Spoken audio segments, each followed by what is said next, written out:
अस्सलाम वालेकुम दोस्तों साथियों, मैं हूं समी इब्राहिम और आप देख रहे हैं समी इब्राहिम यूट्यूब चैनल। आज 29 सितंबर है, मंगल का दिन है, सन है 2020 और न्यूयॉर्क में ये आप मौसम देख रहे हैं, बादल हैं, हल्की हल्की फवार भी पड़ रही है। जिन बातों पर आज मैं आपसे गुफ्तगू करूँगा, एक तो उसमें डॉक्टर अब्दुल्ला अफ़गानिस्तान से पाकिस्तान आए हैं, 3 दिन का दौरा, बहुत ही अहमियत का दौरा है। उसका इम्पैक्ट क्या है, क्यों वो आए हैं, किसके कहने पर आए हैं और क्या वो हासिल करना चाहते हैं और किस तरीके से इंडिया को इस पूरे ख़ित्ते से साफ़ किया गया। इंडिया को यहाँ से पहले ईरान से फ़ारिग किया, ईरान और चाइना ने, और अब पाकिस्तान और चाइना ने मिलकर अफ़गानिस्तान से जो रहा सहा इंडिया का इन्फ्लुएंस था उस पर भी ये ज़रबे कारी लगाने के लिए अब डॉक्टर अब्दुल्ला से गुफ्तगू हो रही है और वो पाकिस्तान में मौजूद है। मैं आपको पूरी इसकी तफसील दूँगा।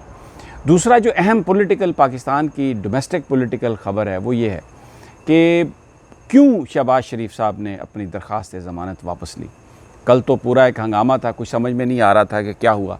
और मरियम औरंगज़ेब साहबा ने भी ये ऐलान कर दिया कि जी वो वज़ीर आज़म इमरान ख़ान साहब के हुक्म से उनको गिरफ़्तार किया गया शहबाज शरीफ साहब को, और ये कहा कि जी गली गली और कूचे कूचे एहतजाज किया जाएगा। एहसन इकबाल साहब ने अब ये कहा, मरियम औरंगज़ेब साहबा ने, कि हम कोई शहबाज शरीफ साहब की गिरफ़्तारी के ख़िलाफ़ एहतजाज नहीं करेंगे क्योंकि इससे ये तासुर लगेगा कि हम एक शख्स के लिए कुछ कर रहे हैं, हालांकि वो पार्टी के कायद हैं। लेकिन जो इम्पॉर्टेंट चीज़ जो मालूम हुई कि वो शहबाज शरीफ साहब ने दरख्वास्त ज़मानत अपनी वापस ले ली और अदालत से ये कहा कि मैं अपना मामला अल्लाह पे छोड़ता हूँ। जब आप दरख्वास्त वापस लेते हैं तो अबूरी ज़मानत की कन्फर्मेशन की दरख्वास्त अगर आपने वापस ले ली तो इसका मतलब है अदालत के पास तो कोई इसके अलावा इख्तियार ही नहीं था कि वो आपकी दरख्वास्त को मुस्तरद करते। तो क्यों शहबाज शरीफ साहब चले गए जेल में, जाना उन्होंने क्यों मुनासिब समझा। और फिर जो कल एहसन इकबाल साहब ने ये कहा था कि गली गली और कूचे कूचे एहतजाज होगा, अब मरियम औरंगज़ेब साहबा क्यों कह रही हैं कि एहतजाज नहीं, ये बड़ा एक अहम सवाल है। और फिर एक और जो अहम डेवलपमेंट है जो मैं आपके साथ शेयर करना चाह रहा हूँ कि कल पब्लिक अकाउंट्स कमेटी का इजलास है कौमी असम्बली की, और उसके पहले जो सरबराह थे, उसके जो चेयरमैन थे वो शहबाज शरीफ साहब थे, लेकिन वो क्योंकि कायदे हिज़्ब इख्तिलाफ भी थे तो इसलिए उन्होंने उसकी जो चेयरमैनशिप थी उसको छोड़ा। अब वो उस कमेटी के मेंबर हैं। तो और नून लीग के ही राना तनवीर साहब इस कमेटी के चेयरमैन हैं। तो अब वो उनका प्रोडक्शन ऑर्डर जारी कर सकते हैं शहबाज शरीफ साहब का, बज़ाते खुद भी जारी कर सकते हैं, लेकिन शहबाज शरीफ साहब ने कमेटी के इजलास में आने की दरख्वास्त भी नहीं की और राना तनवीर साहब ने उनको अज़ खुद उसका नोटिस भी नहीं लिया और उनको प्रोडक्शन ऑर्डर भी उनके जारी नहीं किए। बड़ी एक अजीब बात है। शायद वो जो एक बात पुरानी चल रही थी जो हमें ज़राए बता रहे हैं, जो कल भी मैंने जिसका थोड़ा जिक्र किया था, कि जो मफाहमत की जो बात थी, जो रिलीफ़ लेने की बात थी, वो शहबाज साहब नहीं वो उस तरह का रिलीफ़ दिला सके जिस तरह का रिलीफ़ नवाज़ शरीफ साहब चाहते थे। नवाज़ शरीफ साहब अपने मुकदमात का ख़ात्मा चाहते थे और नवाज़ शरीफ साहब ये चाहते थे कि ये आइन में अमेंडमेंट की जाए और ये इसमें कहा जाए कि ये जो 62-63 के तहत जो आपकी नाअहली है वो सारी उम्र के लिए नहीं है, ताकि अगला इंतखाब वो लड़ सकें और उसमें हिस्सा ले सकें। इस बात के लिए मुलाकातें भी हुई। पहले शहबाज साहब ने जो मुलाकातें की तो शहबाज साहब पर फिर बिल आखिर यकीन नहीं किया।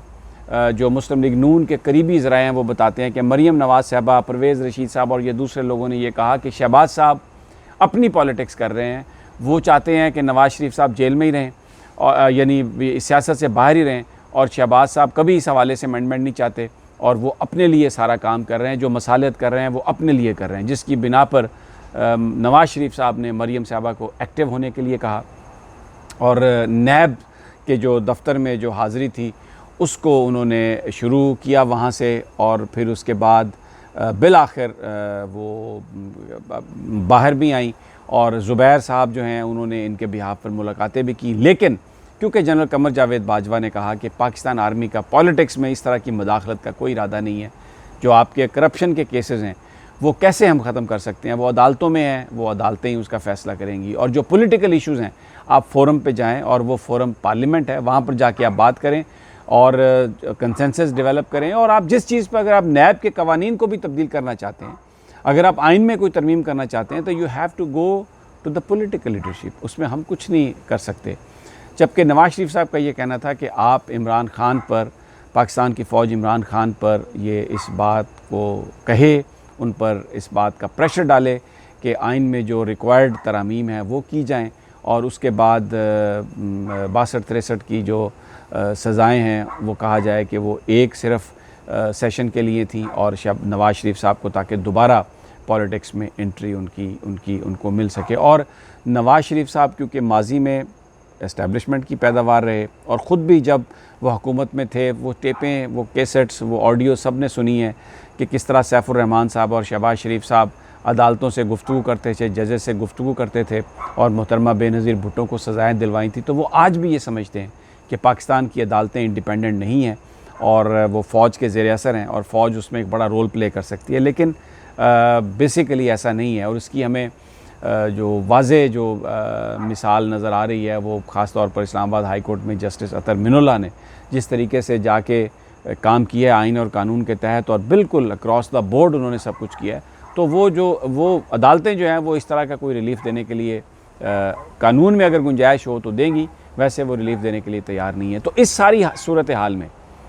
अपने हाथ में जब नवाज़ शरीफ साहब ने कमांड ली तो शहबाज शरीफ साहब को उनके साथियों ने मशवरा दिया कि आपके लिए बेहतर है कि आप मंजर आम से हट जाएं। अब अगर शहबाज शरीफ साहब बाहर रहें और पार्टी के सरबराह की हैसियत से उनको बाईपास किया जाए तो डेफिनेटली फिर उनकी जो एनिमोसिटी है नवाज़ शरीफ साहब के साथ वो खुलकर सामने आ जाएगी। तो शहबाज शरीफ साहब ने अपने तौर पर इस बात का फ़ैसला किया कि वो चले जाएंगे जेल में, और अगले 3-4 महीने ही वुड स्टे देयर, और ज़्यादा से ज़्यादा वो रिलीफ़ यही करेंगे कि बीमार हैं तो जेल की बजाय, हवालात की बजाय वो हॉस्पिटल शिफ्ट हो जाएंगे और वहाँ पर बड़े आराम से रहेंगे। और नवाज़ शरीफ साहब अगर उन पर एतमाद नहीं करते और वो समझते हैं कि फ़ौज से वो डील कर सकते हैं तो ठीक है, मरीम साहबा अपने साथियों के ज़रिए और अपने दोस्तों के ज़रिए जो भी डील कराना चाहती हैं वो करवा लें। और अब फ़ौरी तौर पर फिर जब ये चीज़ सामने आई कि शहबाज साहब ने अपने आप को जेल में मुक़य्यद करने का फ़ैसला कर लिया, तो एहसन इकबाल साहब की जो गुफ्तगू थी कि जी हम गली गली कूचा कूचा एहतजाज करेंगे, और कल परसों की जो प्रेस कॉन्फ्रेंस थी वो भी गिरफ़्तारी के ख़िलाफ़ थी शहबाज शरीफ साहब के, वो सब मामला ख़त्म। और अब मरीम साहबा ने कह दिया कि जनाब इससे ऐसा तासुर आएगा कि शायद हम किसी एक शख्स के लिए कुछ कर रहे हैं, तो इसलिए अब कोई किसी तरह से भी एहतजाज नहीं किया जाएगा। ये तो मुस्लिम लीग नून की अंदरूनी कहानी बिल्कुल वाज़े हो गया। शहबाज और नवाज़ के दो ग्रुप्स हैं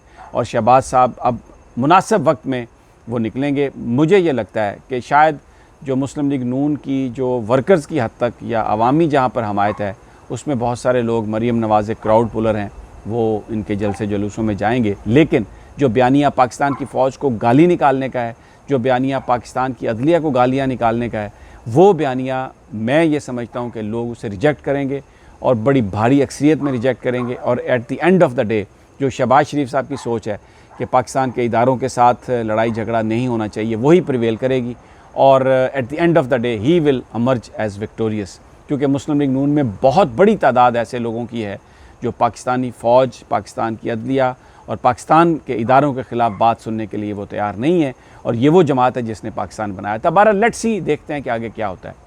डॉक्टर अब्दुल्ला की जो आमद है, जो मैंने आपसे कहा था, एक बहुत बड़ा एक ये वाक़या है। नॉर्दर्न अलायंस माजी में हमेशा भारत के और ईरान के हाथों खेलता रहा, लेकिन अब क्योंकि चाइना ने ईरान के साथ रिलेशनशिप बेहतर किया और जो अफ़गानिस्तान के लिए चाइना के ख़ुसूसी एलची हैं वो भी जाके उन्होंने भी अफ़गानिस्तान में जाके गुफ्तगू की, जो चाइना के एलची हैं अफ़गानिस्तान के लिए। और डॉक्टर अब्दुल्ला ने भी ये बात देखी कि जो मुस्तकबिल है उसमें भारत ईरान से भी आउट हो गया, और जो इस वक्त अफ़गानिस्तान के पीस प्रोसेस है, जो मुज़ाकरात हैं, उसमें भी पाकिस्तान का रोल है, भारत का कोई रोल नहीं। और चाइनाज़ ने भी उनसे यही कहा कि आप अब मुस्तकबिल अपना तलाश करें, और वो मुस्तकबिल इस्लामाबाद से मिलेगा। तो डॉक्टर अब्दुल्ला आर्मी चीफ़ की जो इन्विटेशन है उस पर वो पहुँचे हैं, और 3 दिन का उनका और दौरा है। अब वज़ीर-ए-आज़म से मुलाकात,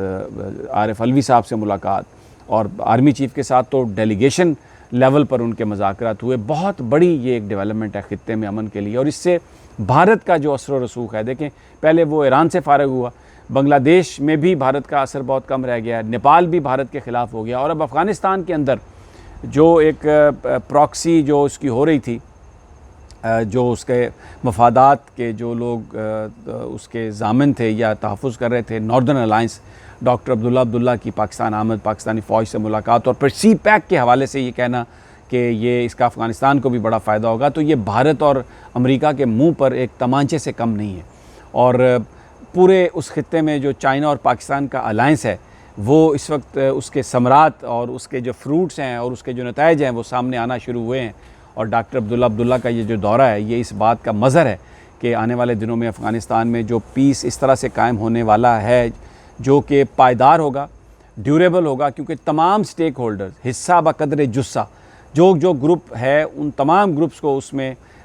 नुमाइंदगी मिलेगी और उनको उसमें शेयर मिलेगा, जिससे इस बात की सिक्योरिटी होगी कि जनाब ये जो पीस है ये ड्यूरेबल है और ये लंबे अरसे के लिए है। अफसोस कि पाकिस्तानी मीडिया ने कोई ज़्यादा अहमियत नहीं दी डॉक्टर अब्दुल्ला अब्दुल्ला के ट्रिप को, इसलिए कि वो वहाँ पर उलझा हुआ है डोमेस्टिक चीज़ों में। और दूसरा जो सारी जो अचीवमेंट है ये एक एक्सेलेंट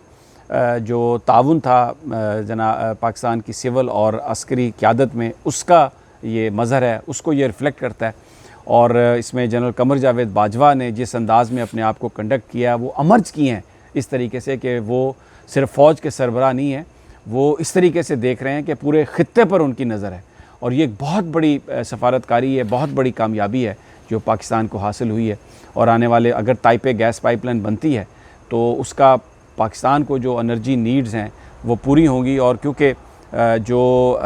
ईरान गैस पाइपलाइन है वो ऑलमोस्ट ख़त्म हो चुकी है, तो ये एक बहुत बड़ी डेवलपमेंट है और आने वाले वक्तों में इसके समरात मिलेंगे। अफसोस कि पाकिस्तानी मीडिया ने इसको इतनी ज़्यादा पजीराई नहीं दी और वो डोमेस्टिक पॉलिटिकल कंपल्शंस में उलझा हुआ है। लेकिन इसके साथ साथ इसमें क्योंकि ये तारीफ़ इमरान खान की और जनरल कमर जावेद बाजवा की होनी थी, तो वो इसलिए भी मीडिया ने एतराज़ किया। और आपको आज समझ ज़रूर आएगी मज़ीद कि क्यों मुस्लिम लीग नून की रैली में जनरल कमर जावेद बाजवा और पाकिस्तानी फ़ौज के ख़िलाफ़ नारे लगाए गए, पेड लोगों के ज़रिए लगवाए गए। क्योंकि जो कुछ पाकिस्तान की ISI और पाकिस्तान की फ़ौज कर रही है इस खित्ते में अमन लाने के लिए, पाकिस्तानी रियलिटीज़ को मद्देनज़र रखते हुए, और जिस तरह भारत को आउट कर रही है, तो अमेरिका नवाज़, भारत नवाज़ ताकतें, क़ुव्वतें कभी भी ये नहीं चाहती और वो इस सिस्टम को डिसमेंटल करना चाहती हैं। कमर जावेद बाजवा और इमरान खान से जान छुड़ाना चाहती हैं। एक जंग जारी है। अब लेट्स सी कि आने वाले वक्तों में क्या होता है। अगली वीडियो तक इजाज़त दीजिए। अल्लाह निगहबान, जल्द आपसे मुलाकात होगी।